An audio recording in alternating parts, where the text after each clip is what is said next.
बिस्मिल्लाहिर्रहमानिर्रहीम, अस्सलाम वालेकुम। इंसुलिन के टाइप्स, उनकी स्टार्टिंग डोज और फिर डोज एडजस्टमेंट किस तरह करते हैं, ये वीडियो बहुत ही ज़रूरी है मेरे डॉक्टर कोलीग्स के लिए भी, जूनियर जो डॉक्टर्स हैं हमारे, और डायबिटिक पेशेंट्स के लिए भी, कि वो ये वीडियो पूरी तरह देख लें एंड तक, और इसमें जितनी भी इंफॉर्मेशन है उसको समझने की कोशिश कर लें। तो मैं सबसे पहले स्टार्ट करूंगा। ये एक बहुत ही कॉम्प्रिहेंसिव टेबल है। इसमें इंसुलिन के टाइप्स जो मैंने बताए हुए हैं और उसके ब्रांड नेम्स, दुकानों पे वो जिस नाम पे अवेलेबल होती है, और फिर उसके बाद हर एक इंसुलिन का जो ऑनसेट का मतलब है कि कितनी इंजेक्शन की कितनी देर के बाद वो इंसुलिन अपना काम करना शुरू कर देती है, और फिर उसके बाद पीक का मतलब है कि वो इंसुलिन कितनी देर के बाद मैक्सिमम इफेक्ट शुरू कर देता है ब्लड में, और ड्यूरेशन का मतलब है कि कितनी देर तक वो इंसुलिन खून में अपना काम करती है।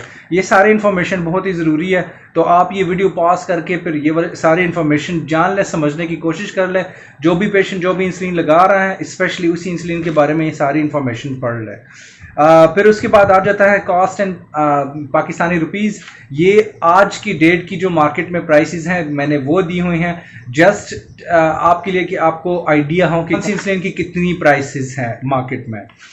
इसमें एक और इन्फॉर्मेशन मैंने दी हुई है कास्ट वाले खाने में, वो है कि इंसुलिन कितने फॉर्मुलेशंस में अवेलेबल है। इंसुलिन या तो वायल्स में होता है जो बॉटल होती है, या फिर कार्ट्रिजेस होते हैं। कार्ट्रिजेस जो कि आप रीयूजेबल इंसुलिन पेन्स होते हैं, उसमें आप रिप्लेस कर सकते हैं कार्ट्रिज को। जब एक कार्ट्रिज खाली हो जाता है, फिर आप उसी पेन में दूसरा कार्ट्रिज डाल के उसको यूज़ कर सकते हैं, और वो पेन्स रीयूजेबल होते हैं। फिर जो मैंने पी लिखा हुआ है, ये प्री फिल्ड पेन्स हैं इंसुलिन के। ये डिस्पोजेबल होते हैं, एक पेन ख़त्म होने के बाद आप उसको डिस्कार्ड कर लेते हैं, वो रीयूजेबल नहीं होता। तो ये उस हिसाब से फिर हर एक की अवेलेबिलिटी की मार्केट में किस किस फॉर्म में अवेलेबल है और कितने प्राइसेस में अवेलेबल है। अच्छा, तो जो हमारे पास रैपिड एक्टिंग इंसुलिन है, लिस्ट्रो, एस्पर्ट और ग्लोलिसिन जो है, उसमें ऐसा कोई बड़ा डिफरेंस नहीं होता। जो इनका ऑनसेट है, पीक, ड्यूरेशन, वो सारा सिमिलर ही होता है। जो शॉर्ट एक्टिंग इंसुलिन है हमारे पास, जो आमतौर पे पेशेंट्स बहुत ज़्यादा यूज़ करते हैं, आर इंसुलिन जिसको बोलते हैं, वो होता है वो ह्यूमुलिन आर, इंसिकेट आर और एक्ट रैपिड के नाम से। और अगर आप कास्ट के खाने में जाए तो पहले जो ₹870 मैंने लिखा है वो ह्यूमुलिन आर की कास्ट है। फिर उसके बाद इंसिकेट आर जो है वो ₹580 पर वायल है, और फिर ₹756 प्राइस एक्ट रैपिड की 10 ml वायल की है। आपने ये भी बात याद रखनी है कि ईच 1 ml में 100 इंटरनेशनल यूनिट्स होते हैं इंसुलिन के। तो अगर 10 ml का वायल है, इट मीन्स कि उसमें 1000 इंटरनेशनल यूनिट्स हैं इंसुलिन के। तो अगर आपने किसी का पर डे या फिर पर मंथ कॉस्ट कैलकुलेट करनी होते हैं, तो फिर आप उसके जितने यूनिट्स है फ़र्ज़ करो वो 50 यूनिट्स टोटल डे में ह्यूमुलिन आर की यूज़ कर रहा है, तो इट मीन्स कि वो 10 दिनों में 500 इंटरनेशनल यूनिट्स यूज़ करेगा। 20 डेज़ में उसका एक वायल ख़त्म हो जाएगा, 10 ml उसका पूरा यूज़ हो जाएगा, जो कि 1000 इंटरनेशनल यूनिट्स बनेंगे। तो उसका 20 डेज़ का कॉस्ट जो है ह्यूमुलिन आर का ₹870 बन जाएगा। फिर नीचे आ जाते हैं जो हमारे पास डेटमर है, लेविमर जो है, उसके बारे में मैं ये बताऊंगा कि ये हालांकि एक लॉन्ग एक्टिंग इंसुलिन है, लेकिन इसकी फिर भी थोड़ी बहुत पीक होती है। इसकी वजह से हाइपोग्लाइसीमिया के chances as compare to glargine या फिर अल्ट्रा लॉन्ग एक्टिंग जो डेग्लिडेक इंसुलिन है, उसकी कंपैरिजन में इस वाले इंसुलिन में जो डेटमर है, इसमें हाइपोग्लाइसीमिया के चांसेस हो सकते हैं। जो हमारे पास ग्लार्जीन है वो 3 डिफरेंट नेम्स से अवेलेबल है, लेंटस और बेसाजीन मिलती है। प्राइसेस मैंने फिर आखिर वाले खाने में दिए हुए हैं। टोजियो और लेंटस ये दोनों एक्चुअल में एक चीज़ है। टोजियो का जो है, टोजियो के बारे में मैं आपको ये बताऊंगा कि वो एक कॉन्सेंट्रेटेड फॉर्म है लेंटस इंसुलिन का। अच्छा, किस तरह कॉन्सेंट्रेट किया हुआ है कि लेंटस के अगर आप 3 ml ले लें तो वो 1 ml टोजियो के बराबर होता है। असल में इसका जो पर्पस था बनाने का वो एक और था, लेकिन इसमें बाद में और भी फ़ायदे सामने आ गए। एक फ़ायदा तो ये कि टोजियो का जो ड्यूरेशन ऑफ एक्शन है वो बढ़ गया। अगर आप देख ले तो लेंटस का 20 to 24 hours duration of action होता है, इतनी देर तक वो खून में काम करता है। टोजियो का वो बढ़ के 30 to 36 आवर्स हो जाता है। तो उसमें ये फ़ायदा है कि अगर पेशेंट दिन में एक दफ़ा फिक्स टाइम पे इंसुलिन नहीं ले सकता तो आप उसको टोजियो एडवाइस कर सकते हैं। अगर वो आज के दिन इंसुलिन 10 बजे रात को लगाता है, फिर नेक्स्ट डे वो 12 बजे लगा देता है, 1 बजे रात को लगा देता है, तो उससे कोई फ़र्क नहीं पड़ता, क्योंकि इसका एक्शन जो है वो 24 घंटे से ज़्यादा है।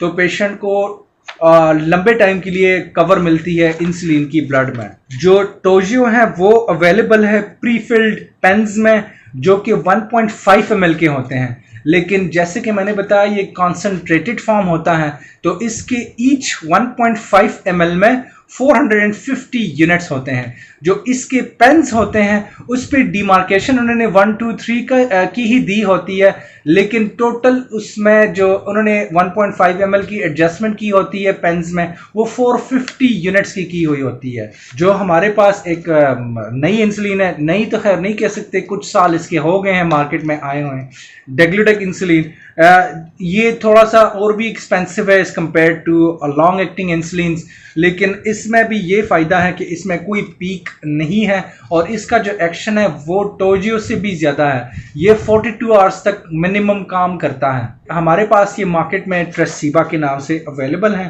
अच्छा, इंसुलिन के टाइप्स के बाद हमारे पास पाकिस्तान में जो कॉमनली यूज्ड होती है प्री मिक्स्ड इंसुलिन होती है।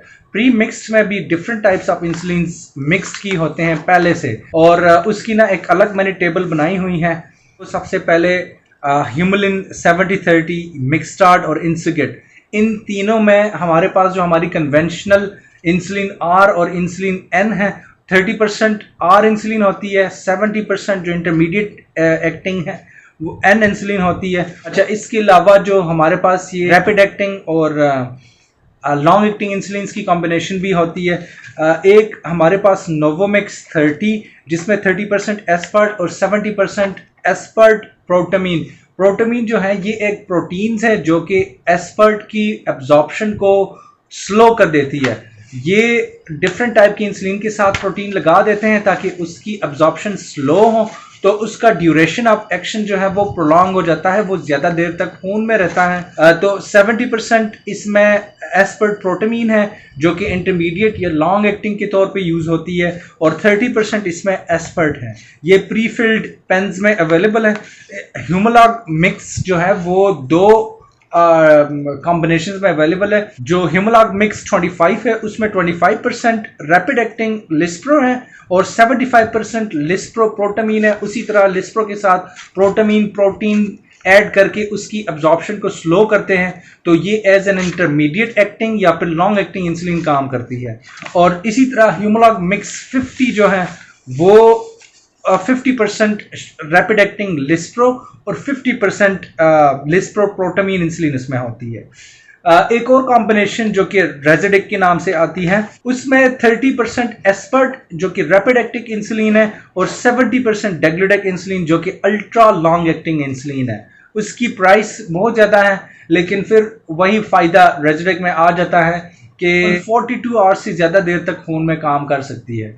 एक रेजिडिक जैसे इंसुलिन की यूज़ करने का फ़ायदा ये हो जाता है, अगर कोई पेशेंट कहता है कि मैं 4 टाइम इंसुलिन नहीं लगा सकता, 3 टाइम्स, बाद में मैं आपको समझा दूंगा अगले जो स्लाइड्स आ रहे हैं उसमें, जो 2 टाइम्स 3 टाइम्स 4 टाइम्स इंसुलिन लगाते हैं, जो सिंगल डोज लगाते हैं, वो किस तरह लगाते हैं। लेकिन रेजिडिक में ये फ़ायदा हो जाता है, अगर कोई बंदा कहता है कि मैंने 4 टाइम इंसुलिन नहीं लगानी, 3 टाइम्स लगा सकता हूँ, तो वो सुबह और दोपहर के टाइम पे फ़र्ज़ करो रैपिड एक्टिंग इंसुलिन की डोजेज अपनी ले रहा है, तो फिर शाम के खाने से पहले वो रेजिडिक इंसुलिन ले सकता है। तो उसमें दोनों की, जैसे मैंने बताया, मिक्सचर है एस्पर्ट की भी और डेग्लुटेक इंसुलिन की भी, तो एक टाइम इंसुलिन लगाने से उसकी दोनों काम हो जाते हैं। लॉन्ग एक्टिंग से उसको पूरे दिन का कवर भी मिल जाता है, और जो रैपिड एक्टिंग है उससे जो उसकी इवनिंग की डिनर होती है वो भी कवर हो जाती है। कुछ और किस्म के इंजेक्शंस होते हैं डायबिटीज़ में, वो इंसुलिन तो नहीं होते, लेकिन इंसुलिन की तरह ही वो प्री फिल्ड पेन्स या फिर प्री फिल्ड सिरेंजेस में आती हैं, और वो आपने उसी तरह सबक्यूटेनियस जैसे कि स्किन में इंसुलिन लगाते हैं उसी तरह लगाते हैं। इन दवाइयों को GLP-1 एगोनिस्ट के नाम से जाना जाता है और इसमें हमारे पास अवेलेबल 2 ड्रग्स है, एक लीराग्लुटाइड है और डुलाग्लुटाइड है। जो लीराग्लुटाइड है वो वेक्टोजा के नाम से आती है, वो डेली आपने इंजेक्शन लेनी पड़ती है क्योंकि उसका काम जो है वो 1 दिन का होता है। और जो डुलाग्लुटाइड है वो वीक में 1 ही इंजेक्शन आप यूज़ करते हो, वो प्री फिल्ड सिरिंजेस में आता है और उलिसिटी के नाम से वो मार्केट में अवेलेबल है यहाँ पे। जो विक्टोजा है उसमें 3 डिफरेंट स्ट्रेंथ्स हो सकते हैं। उसकी जो पेन्स है उसमें 0.1, 0.2, 0.3 के हिसाब से कैलिब्रेशन की गई होती है, तो उसकी डोज 0.6 से स्टार्ट करते हैं और फिर अल्टीमेटली पेशेंट को जो साइड इफ़ेक्ट्स ज़्यादा नहीं होते तो उसकी डोज 1.2 मिलीग्राम और 1.8 तक हम पहुंचा सकते हैं। 1.8 उसका मैक्सिमम डोज होता है। एक और कॉम्बिनेशन है हमारे पास जो कि अल्ट्रा लॉन्ग एक्टिंग इंसुलिन डेग्लुडेक है और साथ लीराग्लुटाइड जो कि GLP-1 एगोनिस्ट है। इन दोनों की कॉम्बिनेशन है, ज़ोल्टोफाई के नाम से आता है।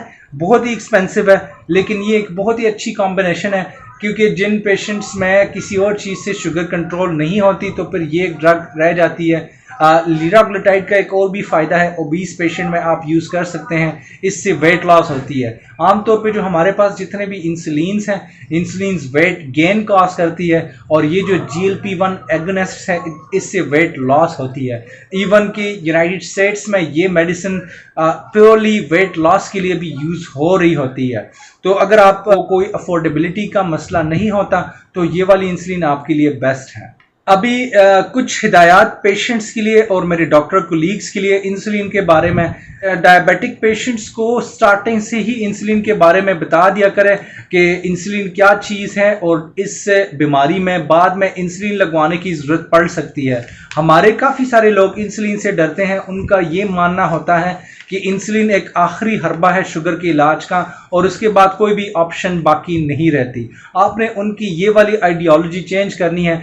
इंसुलिन जो है वो एक नेचुरल चीज़ है, उससे साइड इफ़ेक्ट्स भी उस तरह के नहीं होते जिस तरह के बाकी के शुगर के ड्रग्स से होती है और इसका इस्तेमाल भी बहुत ज़्यादा इजी होता है और ये हमारे पास आखिरी एक हरबा नहीं है। इन शुगर के बीमारी के लिए हमारे पास बहुत ज़्यादा ऑप्शंस हैं, इंसुलिन भी उसमें एक ऑप्शन है और जब ज़रूरत पड़ती है तो सबसे बेस्ट यही होता है कि इंसुलिन स्टार्ट कर दिया जाए। ना तो इंसुलिन के सिरेंजेस और इंजेक्शन से पेन होती है और ना ही इंसुलिन से कोई साइड इफ़ेक्ट्स होते हैं। अलावा इसके कि अगर आप डोज ज़्यादा लगाएं या फिर कोई बंदा खाना मिस कर ले, इंसुलिन उसने लगा दी और उसने खाना नहीं खाया तो उसको शुगर लो हो जाने के खतरे ज़्यादा हो जाते हैं। जो लोकल साइड इफ़ेक्ट्स होते हैं जहाँ पे आप इंसुलिन लगाते हैं वहाँ पे इंसुलिन के साइड इफ़ेक्ट्स हो सकते हैं, वो भी मैनेजेबल होते हैं। अगर कोई बंदा सही तरीके से इंसुलिन इंजेक्शंस लगवाएं या फिर पेन का इस्तेमाल सही तरीके से करें तो वो जो लोकल साइड इफ़ेक्ट्स होते हैं उससे भी बंदे को छुटकारा हो सकता है। जैसे कि लिपोहाइपरट्रफी एक साइड इफ़ेक्ट है इसका। जिस जगह पे इंसुलिन लगाते हैं वहाँ पे स्किन और नीचे जो सबक्यूटेनियस फैट्स होते हैं वो थोड़े से हार्ड हो जाते हैं या फिर उस जगह पे फिर इंजेक्शन लगवाने से पेन होती है। तो उसका एक आसान हल ये है कि इंसुलिन इंजेक्शन की साइट आप चेंज कर लिया करें। मैंने पहले भी जो इंसुलिन इंजेक्शन टेक्निक पे एक वीडियो बनाई थी उसमें डिटेल में मैंने बताया हुआ था कि कहाँ कहाँ पे इंसुलिन आप लगा सकते हैं और किस किस तरीके से आप इंसुलिन की साइड को चेंज कर सकते हैं। अगर आपने मॉर्निंग के टाइम पे पेट की एक साइड पे इंसुलिन लगवाई है तो दोपहर के टाइम दूसरी साइड, और सेम जगह पे ना लगवाया करें। थाइज में भी लगवा सकते हैं आप, बाजू पे भी लगवा सकते हैं। साइड्स जो मैंने सारे उस वीडियो में एक्सप्लेन की हुई हैं उस तरह लगा दिया करें। इंसुलिन के फ़ायदे बहुत हैं। इसमें एक और फ़ायदा हमारे पास ये है कि डोज की फ्लेक्सिबिलिटी होती है। जो हमारे पास ड्रग्स होती हैं, इंसुलिन की जो दवाइयाँ होती है उसमें ख़ास स्ट्रेंथ्स होती है, जैसे कि 2 मिलीग्राम, 4 मिलीग्राम, 8 मिलीग्राम की हो गई, बस यही 3 स्ट्रेंथ्स हैं। अगर इससे कंट्रोल हो जाता है एक टाइम या 2 टाइम में, नहीं होती कंट्रोल तो फिर उस दवाई में कोई और ऑप्शन हमारे पास नहीं होते। लेकिन इंसुलिन में आप डोजेज जितना भी चाहे एडजस्ट कर सकते हैं और टाइमिंग्स भी अपने मील्स के हिसाब से या पेशेंट की लाइफस्टाइल के हिसाब से आप उसके इंजेक्शन के टाइमिंग्स भी चेंज कर सकते हैं। तो ये वाली फ्लेक्सिबिलिटी आपके पास ड्रग्स में नहीं होती, मेडिकेशंस में नहीं होती, इंसुलिन में होती है। कोई पेशेंट अगर बहुत ज़्यादा डर रहा होता है इंसुलिन से तो कोशिश ये करे कि उसको बेजल जो इंसुलिन जो कि एक टाइम सिर्फ देते हैं दिन में, उनको उसके लिए काउंसल करके वो वाली इंसुलिन स्टार्ट करवा दिया जाए पहले। और अगर उसके बावजूद उसको मसला होता है स्टार्ट करने से, फिर आप उनको ये बता दिया करें कि वो 1 मंथ का ट्रायल करें इंसुलिन का। अगर उनको पसंद नहीं आया तो फिर बेशक वो इंसुलिन यूज करना छोड़ दें। और अगर आप इस तरह करेंगे तो मैं आपको गारंटी देता हूं कि पेशेंट्स जो है वो इवेंचुअली इंसुलिन से जो उनका डर होता है वो खत्म हो जाता है और वो इंसुलिन यूज करना शुरू कर देते हैं। बस आपने पेशेंट का ये हेल्प करना है कि उनको आपने सही टेक्निक, जो सिरेंजेस हैं या फिर इंसुलिन पेन्स हैं, उसका सही टेक्निक उनको सिखाना है ताकि उनको कोई मसला ना हो। और पेशेंट से हमेशा आपने हर विजिट पे पूछना है कि उनको इंसुलिन लगाने के बारे में कोई क्वेश्चन हो या फिर उसकी टेक्निक के बारे में कुछ पूछना हो तो वो पूछ सकते हैं। और वो वाली चीज़ें आप पेशेंट की करेक्ट कर लिया करें तो वो और भी कंफर्टेबल हो जाते हैं इंसुलिन यूज़ करने से। अभी इंसुलिन किन पेशेंट्स के लिए ज़रूरी होता है? एक तो मेरा ये मशवरा है कि हर वो पेशेंट जिसकी फास्टिंग की ब्लड शुगर्स ठीक नहीं होती, जो खाने से पहले की शुगर ज़्यादा होती है, उनको राइट अवे आप स्टार्टिंग से भी बेजल जो इंसुलिन होती है जो कि 24 आवर्स तक अपना काम करती है, वो वाली इंसुलिन आप स्टार्टिंग से स्टार्ट करवा दें और साथ जो बाकी की गोलियां दवाइयां होती है शुगर की वो दे दिया करें। तो उससे ये होगा कि उसकी शुगर की कंट्रोल अच्छी होगी और मेडिकेशन आप ज़्यादा यूज़ नहीं करेंगे तो उन साइड इफ़ेक्ट्स से पेशेंट बच जाएगा। वो पेशेंट्स जो कि ओरल मेडिकेशंस इस्तेमाल कर रहे होते हैं और उनका ब्लड ग्लूकोज लेवल नॉर्मल नहीं होता तो उनमें आपने इंसुलिन स्टार्ट करनी होती है। जो हॉस्पिटलाइज्ड पेशेंट्स होते हैं उनमें भी बेस्ट यही होता है कि आप उनके सारे ओरल जो मेडिसिन है वो स्टॉप कर लें और हॉस्पिटल में उनको इंसुलिन स्टार्ट करवाएं। और इस तरह के पेशेंट्स जिनको कोई जख्म या वुंड्स बन जाते हैं और उनकी वुंड्स ठीक नहीं होते, वो प्रॉबली उसकी वजह भी यही होती है कि उनकी शुगर्स की कंट्रोल अच्छी नहीं होती। तो उन पेशेंट्स को भी आपने इंसुलिन स्टार्ट करवानी है। एक दफ़ा जब उनके ज़ख्म वगैरह ठीक हो जाते हैं, बाद में अगर उन्होंने इंसुलिन यूज़ करनी है विलिंगली तो बहुत अच्छा, नहीं यूज़ करनी तो आप उनको दोबारा जो ओरल ड्रग है वो दोबारा उनको आप स्टार्ट करवा सकते हैं। जिन पेशेंट्स का HbA1c जो 3 मंथ्स वाला टेस्ट होता है शुगर का, अगर वो 9 से ज़्यादा हो तो उनमें भी इंसुलिन स्टार्ट करने की इंडिकेशन हो जाती है। उन पेशेंट्स में आपने फिर इंसुलिन स्टार्ट करनी है। अभी जो इंसुलिन स्टार्ट अगर करना है तो वो कौन सा इंसुलिन करना है, किस तरह करना है, डोजेज उसकी क्या है और उसकी एडजस्टमेंट किस तरह करनी है। 3 डिफरेंट रजीम्स हैं इंसुलिन के। या तो आपने बेजल इंसुलिन स्टार्ट करनी है जो कि दिन में एक ही दफ़ा इंजेक्शन लगता है, और उसके अलावा प्री मिक्स्ड इंसुलिन जो कि हमारे पाकिस्तान में बहुत ही ज़्यादा कॉमनली 70-30 वाली जो कॉम्बिनेशन है R और N इंसुलिन की वो यूज़ हो रही होती है। तो या तो प्री मिक्स्ड हो गई, और तीसरे नंबर पे आ जाता है हमारे पास बेजल इंसुलिन और साथ प्री मील इंसुलिन। ये 4 टाइम इंजेक्शंस होते हैं दिन में। सबसे बेस्ट यही तरीका होता है। इसमें फ़ायदा ये है कि फ्लेक्सिबल है, जिस टाइम खाना खाएं पेशेंट उसी टाइम इंसुलिन लगाएं, ना खाएं तो वो ना लगाएं। जितना खाना खाना है उस हिसाब से इंसुलिन की डोज बढ़ा सकते हैं। इसमें एक बहुत ही अच्छी बात जो कि मुझे पसंद है वो ये है कि पेशेंट को अगर आप इस इंसुलिन के बारे में समझाते हैं तो उनको आहिस्ता आहिस्ता ये बात भी समझ में आ जाती है कि किस किस्म के खाने से पहले कितने यूनिट्स उन्होंने इंसुलिन रैपिड एक्टिंग के लगाने होते हैं। हर एक खाने की चीज़ से पहले अगर पेशेंट को आप थोड़ा सा गाइड करें, उनको काउंसल कर लें, तो उनको पता चल जाता है कि किस किस्म के खाने से पहले उनको कितनी डोज इंसुलिन की चाहिए, उनको कितनी इंसुलिन लगानी चाहिए। और इसी तरह अगर कोई खाना ना खाएं तो वो इंसुलिन ना ही लगाएं। तो ये वाला रजीम मेरे लिहाज से सबसे बेस्ट है पेशेंट्स के लिए। इसमें कंट्रोल भी बहुत ज़्यादा अच्छी हो जाती है, फ्लेक्सिबिलिटी और आपकी डोज एडजस्टमेंट्स भी बहुत ज़्यादा ईजी होती है। अच्छा, जो बेजल इंसुलिन है वो आपने स्टार्टिंग किस डोज से करनी है, तो वो 0.1 to 0.2 यूनिट्स पर केजी पर डे पूरे दिन के हिसाब से आपने कैलकुलेट करना होता है। दिन में एक ही इंजेक्शन। अगर कोई बंदा 60 केजी का है और 0.1 यूनिट पर केजी के हिसाब से आपने देना है तो उसके पूरे दिन में 6 यूनिट बन जाते हैं। और फिर आपने पेशेंट को बताना है कि उसने अपनी फास्टिंग ब्लड शुगर जो है उसकी रेंज 90 से लेके 130 तक रखनी है। तो इनिशियली डोज आपने फ़र्ज़ करो 6 यूनिट की स्टार्ट कर दी। हर 2 दिन के बाद वो डोज एडजस्टमेंट करें। अगर उसकी फास्टिंग शुगर फिर भी 130 से ऊपर आती है तो हर दूसरे दिन वो 2-2 यूनिट्स खुद से बढ़ा सकता है। एक दफ़ा जब उसकी फास्टिंग ब्लड शुगर रेंज में आ जाए फिर उसके बाद आप उनको बता दें कि उसी डोज पे ही रहें। जो बेजल बेजल इंसुलिन है उसमें ये फ़ायदा होता है कि आपने उसकी जो टाइमिंग है वो मील्स के हिसाब से नहीं रखनी होती। किसी भी टाइम पेशेंट वो ले सकता है, जिस भी टाइम उसके लिए फीजिबल होता है। अगर वो सुबह के टाइम लेना चाहता है तो डेली सुबह के टाइम पे लगवा लिया करे, शाम के टाइम पे तो डेली शाम के टाइम पे। वो पेशेंट पे डिपेंड करता है कि उसके लिए कौन सी टाइमिंग्स बेहतर है। जो 70-30 प्री मिक्स इंसुलिन है जो कि कॉमनली यहाँ पे यूज़ हो रही होती है, वो अपने 2 टाइम पेशेंट को देनी होती है और उसकी जो टाइमिंग्स है वो मील से 20 to 30 मिनट्स पहले होती है। जो 70-30 आर और एन की जो कॉम्बिनेशन होती है, जो हमारे पास ह्यूमोलॉग जो कि लिस्ट्रो की कॉम्बिनेशन है या फिर नोवोमिक्स जो कि एस्पर्ट की है, वो फिर बेशक आप खाने से 5 से 15 मिनट पहले दे सकते हैं। जो 70-30 इंसुलिन है उसकी जो डोज आपने इनिशियल स्टार्ट करनी होती है वो भी डिपेंड करता है। अगर पेशेंट का HbA1c 11 से ज़्यादा है तो आप 0.4 यूनिट पर केजी पर डे के हिसाब से स्टार्ट करवाएं। अगर वो 11 से कम है तो फिर आप 0.2 यूनिट पर केजी पर डे से स्टार्ट कर सकते हैं। जैसे कि मैं एक मिसाल दूंगा, अगर 70 केजी का एक बंदा है और उसको आपने ह्यूमलिन 70-30 इंसुलिन एडवाइस करनी है और उसका HbA1c 11 से ज़्यादा है तो आपने 70 मल्टीप्लाइड बाई 0.4 ये 28 यूनिट्स बन जाते हैं। हम इसको ग्रॉसली 30 यूनिट्स ले लेंगे तो आपने उन 30 यूनिट्स को फिर किस तरह डिवाइड करना है सुबह और शाम के। तो 2/3 डोज आपने सुबह के टाइम देनी है और 1/3 डोज आपने शाम के टाइम पे। सुबह के टाइम ज़्यादा डोज इसलिए देनी है क्योंकि सुबह की डोज से आपने लंच का भी कवर देना होता है, इसलिए ज़्यादा डोज आपने मॉर्निंग में देनी है और जो 1/3 डोज है वो आप इवनिंग में देनी होती है। ये बात याद रखनी है कि जैसे कि मैंने बताया, पीक जो होता है जिस टाइम पे इंसुलिन का एक्शन मैक्सिमम होता है वो टाइम अगर आपको पता हो तो उस हिसाब से आप पेशेंट को बता भी सकते हैं कि किस टाइम उसको हाइपोग्लाइसीमिया या फिर शुगर लो होने के चांसेस हो सकते हैं।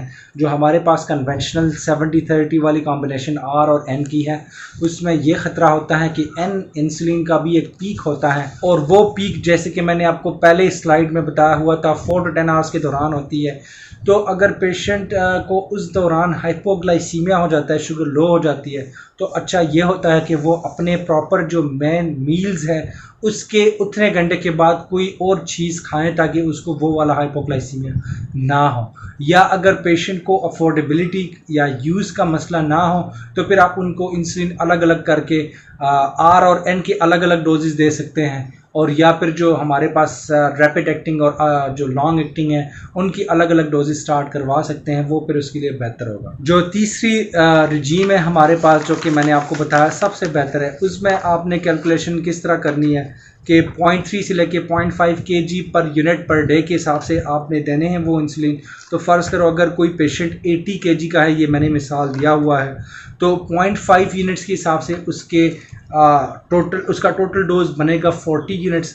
अभी 40 यूनिट्स आपने किस तरह डिवाइड करना है, 40% of the total dose calculated आपने देना है बेजल इंसुलिन में और बाकी की 60% जो टोटल कैलकुलेटेड डोज होती है वो आपने देनी होती है डिवाइडेड डोज में मील्स से पहले। इस मिसाल में अगर आप देख ले 40 यूनिट्स कैलकुलेट हुआ है तो 40 यूनिट्स का 40% 16 यूनिट्स आ जाता है। तो आपने उसको बेजल इंसुलिन देनी है 16 यूनिट्स और बाकी के जो 24 यूनिट्स हैं वो आपने डिवाइड करके 3 मील्स से पहले उसको देनी होती है जो कि 8 यूनिट्स बन जाएगी इस एग्जाम्पल में। अभी बात आ जाती है 70-30 की एडजस्टमेंट आपने किस तरह करनी है। अगर पेशेंट की ब्लड शुगर्स कंट्रोल ना हो रही हो तो उसमें आपने ये करना है कि अगर किसी पेशेंट की मॉर्निंग की फास्टिंग ग्लूकोज ज़्यादा आ रही है तो फिर आप उसकी शाम की डोज को 2 यूनिट्स बढ़ा दिया करें हर दूसरे दिन। और अगर किसी पेशेंट की इवनिंग की फास्टिंग ज़्यादा आ रही है तो उसकी मॉर्निंग की डोज को 2-2 यूनिट आप हर अल्टरनेट डेज पे इंक्रीज़ कर सकते हैं। ये बात याद रहे कि दोनों टाइम्स की इंसुलिन को बैक-वक्त बढ़ाना नहीं है कि आप एक ही दिन में उस पेशेंट की मॉर्निंग और इवनिंग दोनों की फास्टिंग ज़्यादा आ रही है तो दोनों की डोजेस बढ़ा दें, उसमें हाइपो का चांस ज़्यादा हो जाता है, शुगर लो होने का ख़तरा ज़्यादा हो जाता है। तो आप पहले जो है ना वो दिन का जो पहला अनकंट्रोल्ड ब्लड शुगर है उसको कंट्रोल करने की कोशिश करें। जैसे कि अगर मॉर्निंग और इवनिंग दोनों की फास्टिंग ज़्यादा आ रही है तो पहले आप मॉर्निंग की फास्टिंग ग्लूकोज को कंट्रोल करने की कोशिश कर लें, उसकी इवनिंग की डोज को बढ़ाते रहें हर दूसरे दिन 2-2 यूनिट्स जब तक वो रेंज में ना आ जाए। और जब एक दफ़ा मॉर्निंग की फास्टिंग डोज कंट्रोल हो जाती है तो फिर उसके बाद आप उसकी इवनिंग के इवनिंग की जो ब्लड शुगर रेंज है उसको कंट्रोल में लेके आए। और उसके लिए आपने मॉर्निंग के इंसुलिन 2-2 यूनिट्स हर अल्टरनेट डेज पे बढ़ाते रहें जब तक उसकी इवनिंग की रेंज में ना आ जाए। जो हमारे पास तीसरा रजीम है जिसमें बेजल इंसुलिन आपने देनी है और साथ उसके आपने प्री मील्स इंसुलिन देनी होती है। उसमें अगर पेशेंट का फास्टिंग ब्लड ग्लूकोज लेवल ज़्यादा आ रहा है तो उसकी बेजल इंसुलिन को हर दूसरे दिन बढ़ा दिया करें जब तक कि उसकी फास्टिंग ब्लड ग्लूकोज रेंज में ना आ जाए। रेंज जो ब्लड शुगर की अपनी रखनी है वो 90 to 130 फास्टिंग में और 100 to 180 आपने रैंडम में रखनी है। तो वो वाली रेंजेस जब आपके पास पूरे हो जाए, और इसी तरह जिस तरह का मैंने प्री मिक्स इंसुलिन में बताया, आपने एट ए टाइम एक ही इंसुलिन की एडजस्टमेंट करनी है। सबसे पहले आप बेजल इंसुलिन की एडजस्टमेंट कर लें। जब उसकी फास्टिंग एक दफ़ा कंट्रोल हो जाती है तो फिर जो इसकी पोस्ट मील्स या फिर जो रैंडम ब्लड शुगर्स होती है वो शुरू करें मॉर्निंग वाले से, फिर लंच और फिर इवनिंग वाली उसकी एडजस्टमेंट करके उसमें उसको रेंज में लेके आ जाए। लेकिन जैसे कि मैंने आपको पहले भी बताया, इसमें बड़ा फ़ायदा ये होता है कि पेशेंट को अगर पहले से आपने बताया हो, उसको पता हो कि किस किस्म के खाने से कितनी डोज इंसुलिन की लेनी चाहिए, तो उसके लिए और भी ईजी हो जाता है। और आप एज ए डॉक्टर आपके लिए भी ये बहुत ज़्यादा ईजी हो जाता है एडजस्टमेंट कराना या फिर उसकी इंसुलिन में अप डाउन करना। अभी बात करेंगे कि मॉनिटरिंग पेशेंट्स ने कितनी करनी है। तो अगर आप किसी पेशेंट को फर्स्ट टाइम इंसुलिन स्टार्ट करवा दे, अगर बेजल इंसुलिन स्टार्ट करवा दे, तो उसमें बहुत ज़्यादा एक दिन में शुगर चेक करने की ज़रूरत नहीं है। बेशक आप उसको बताएं कि वो हफ्ते में 14 दफ़ा शुगर चेक कर लिया करें। वो इवनिंग के टाइम पे फास्टिंग में और मॉर्निंग के टाइम पे फास्टिंग में शुगर चेक कर लिया करें। और उस हिसाब से जब एडजस्टमेंट हो कि उसकी ब्लड शुगर की रेंजेस नॉर्मल में आ जाती है तो बेशक उसके बाद फिर वो जो फ्रीक्वेंसी है शुगर चेक करने की उसको कम कर सकता है। जो प्री मिक्स्ड इंसुलिन है उन पेशेंट्स के लिए मेरा ये मशवरा होगा कि वो अपनी शुगर्स दिन में 4 दफ़ा चेक करते रहें, सुबह खाने से पहले और खाने के 2 घंटे बाद, और शाम के टाइम पे भी खाने से पहले और खाने के 2 घंटे बाद, क्योंकि एडजस्टमेंट के लिए ये ज़रूरी है कि आपके पास ये सारे शुगर्स की वैल्यूज़ मौजूद हो। अगर किसी को अफोर्डेबिलिटी का मसला है तो आप इस तरह कर सकते हैं कि उसको बताएं कि एक दिन वो सुबह की फास्टिंग और रैंडम चेक करें और नेक्स्ट डे वो फिर शाम की फास्टिंग और रैंडम चेक करें। इसी तरह आपके पास अगर एक वीक की रीडिंग्स आ जाती है तो उस एक वीक में शाम के भी होंगे और सुबह के टाइम पे भी होंगे। प्री मिक्स्ड इंसुलिन जो पेशेंट्स यूज़ करते हैं उनके लिए बहुत ज़रूरी है कि वो रात के टाइम पे भी अपनी शुगर कई दफ़ा चेक कर लें। अमूमन 2 बजे या 3 बजे रात के टाइम पे वो शुगर चेक करते रहें। उसका मकसद ये होता है कि जो बंदे एन इंसुलिन यूज़ करते हैं, जैसे कि मैंने बताया, उसका जो पीक है वो 4 से लेके 10 घंटे तक आती है, तो उस दौरान पेशेंट को हाइपोग्लाइसीमिया के चांसेस हो सकते हैं। तो अगर 2 से 3 बजे के बीच रात के टाइम पे उनकी शुगर लो होती है तो फिर आपने उनकी डोज को कम करना होता है। जो हमारे पास 2 फिनोमिनास हैं बहुत ही फेमस, समोजी इफ़ेक्ट और डॉन फिनोमिना जो होते हैं। समोजी इफ़ेक्ट होता ही यही है कि अगर किसी की शुगर खाने के बाद लो हो जाती है, जैसे कि इंसुलिन उसको दी है और उसकी 12-1 बजे उसकी शुगर लो हो जाती है, 2 बजे उसकी शुगर लो हो जाती है, तो अगर रात के टाइम पे आप शुगर चेक करेंगे तो आपको पता चल जाएगा समोजी इफ़ेक्ट का। उसका फिर नुकसान क्या होता है कि नेक्स्ट डे मॉर्निंग में जब वो फास्टिंग शुगर चेक करता है तो वो रीबाउंड हाइपरग्लाइसीमिया की वजह से उसकी शुगर हाई होती है और आपको ये लगेगा कि इवनिंग की डोज मैंने बढ़ानी है क्योंकि मॉर्निंग के टाइम पे उसकी शुगर हाई आई है। और उसकी असल रीज़न जो होती है वो यही होती है कि बीच में रात के टाइम पे उसकी शुगर लो हो गई होती है और उसी की वजह से जिस्म में जो काउंटर रेगुलेटरी हार्मोन्स हैं वो उसकी शुगर बढ़ाने की कोशिश करना शुरू कर देते हैं, और सुबह के टाइम फास्टिंग में उसकी शुगर ज़्यादा होती है। तो बजाय इसके कि आप उसकी इंसुलिन की यूनिट्स को बढ़ाएं, आपने उसकी इंसुलिन की यूनिट्स को कम करना है। और ये आपको इसी तरह पता चलेगा अगर आप बीच रात में 2-3 बजे के टाइम पे शुगर चेक करेंगे और उसकी रीडिंग्स कम आती है, तो फिर आपको पता चल जाएगा कि ये समोजी इफेक्ट है। एक डॉन फिनोमेना होता है, वो ये होता है कि जो हमारा जिस्म का नेचुरल प्रोसेस होता है उसमें जिस्म में बहुत सारे हार्मोन्स जो कि शुगर को बढ़ाती है वो रात के टाइम पे खारिज होना शुरू हो जाते हैं, जिसकी वजह से खून में शुगर बढ़ जाता है। अगर 2 से 3 बजे के बीच किसी पेशेंट की शुगर हाई आती है तो ऑब्वियसली उसकी मॉर्निंग की शुगर भी हाई आएगी, और यही डॉन फिनोमेना होता है। और उसको कंट्रोल करने के लिए फिर आप पेशेंट को ये बताएं कि वो कार्बोहाइड्रेट्स इवनिंग के टाइम पे डिनर में ज़्यादा ना लें, और बेड टाइम से पहले वो कोई स्नैक्स इस तरह के ना लें जिसमें स्वीट्स ज़्यादा हों। और आप उसकी इंसुलिन की डोज को अगर डॉन फिनोमेना है तो बढ़ा भी सकते हैं, 2-2 यूनिट्स उसी तरह एडजस्ट करके बढ़ा दिया करें जब तक कि उसकी रात की बीच के टाइम 2 से 3 बजे टाइम की जो शुगर है वो कंट्रोल ना हो जाए। एक दफ़ा जब ये वाली चीज़ें निकल जाए बीच में से तो फिर पेशेंट को बार बार रात के टाइम पे शुगर चेक करने की ज़रूरत नहीं होती। ये इंसुलिन स्टार्ट करने के बाद कुछ दिनों तक आपने करना होता है ताकि सही पता चले जो सुबह के टाइम पे फास्टिंग में शुगर ज़्यादा आ रही है वो समोजी इफेक्ट डॉन फिनोमेना की वजह से है या फिर आपकी शुगर्स कंट्रोल वैसे नहीं हो रही उसकी वजह से है। उसके लिए आपने करना होता है। जो लोग बेसल इंसुलिन के साथ प्री मील्स 3 टाइम इंसुलिन लगाते हैं उनके लिए फिर ज़रूरी है कि वो दिन में 6 या 7 दफ़ा उसी तरह रात के टाइम पे भी एक एक्स्ट्रा शुगर चेक कर लिया करें, और 6 दफ़ा जो शुगर है वो खाने से पहले और खाने के 2 घंटे के बाद। अगर अफोर्डेबिलिटी का मसला है तो फिर उसी तरह जिस तरह का मैंने 70-30 वाली इंसुलिन आर और एन के बारे में बताया था, वो एक दिन की सुबह के टाइम खाली पेट और खाने के 2 घंटे के बाद शुगर चेक करें। नेक्स्ट है वो लंच से पहले और लंच के 2 घंटे के बाद, और फिर उसके बाद वो डिनर से पहले और डिनर के 2 घंटे के बाद शुगर चेक कर ले। और 1 वीक का अगर वो शुगर चेक कर ले तो आपके पास तीनों टाइम्स की फास्टिंग और रैंडम सारे वैल्यूज आ जाते हैं। ये सारी जो आपने मॉनिटरिंग करनी होती है, इनिशियली आपने स्ट्रिक्ट मॉनिटरिंग करनी होती है।